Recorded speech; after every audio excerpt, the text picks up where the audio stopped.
Anaximenes. As one might expect from a pupil or younger colleague of Anaximander, Anaximenes learned from both his predecessors. He agreed with Anaximander that the arche is apeiron, infinite, but he did not agree that it was indeterminate.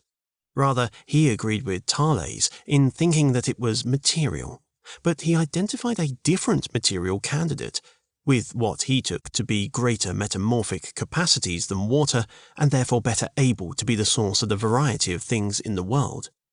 His candidate was air, somewhat loosely translated as air, but meaning a sort of dense, moist air or vapour. His view is given in Epitome by Simplicius, quoting Theophrastus.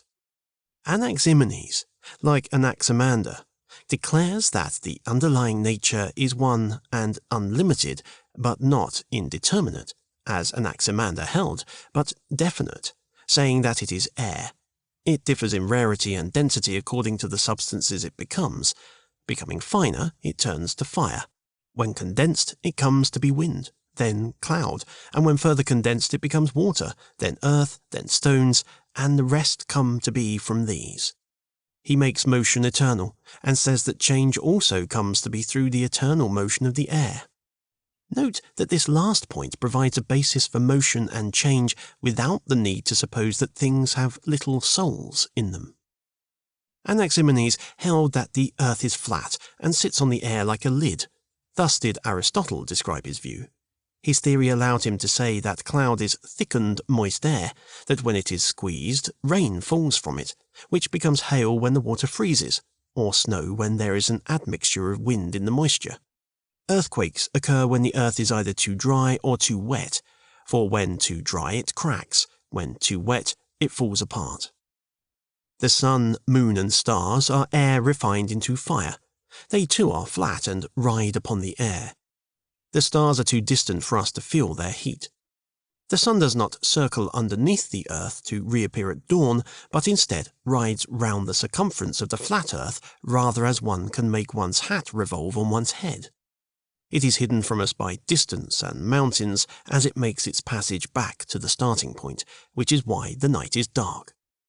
A significant point of interest is Anaximenes' concept of condensation and rarefaction as the mechanism of the transformations air undergoes.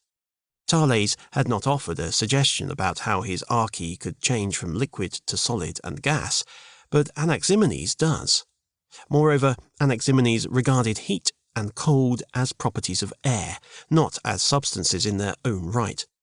Plutarch writes, "As Anaximenes of old believed, let us leave neither the cold nor the hot in the category of substance, but as common attributes of matter, which come as the results of its changes.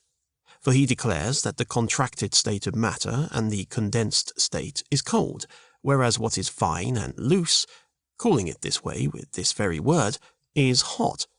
As a result, he claimed that it is not said unreasonably that a person releases both hot and cold from his mouth. For the breath becomes cold when compressed and condensed by the lips, and when the mouth is relaxed, the escaping breath becomes warm because of rareness. The observation that air blown through pressed-together lips is cool, but warm when exhaled from an open mouth is verifiable. One can do the simple experiment and feel the proof on the back of one's hand.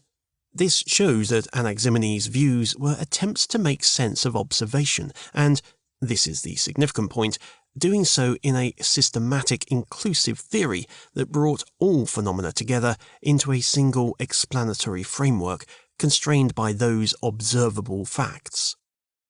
That the resources, both conceptual and practical, for devising such a framework were primitive, these thinkers were starting from scratch, only makes one admire them more.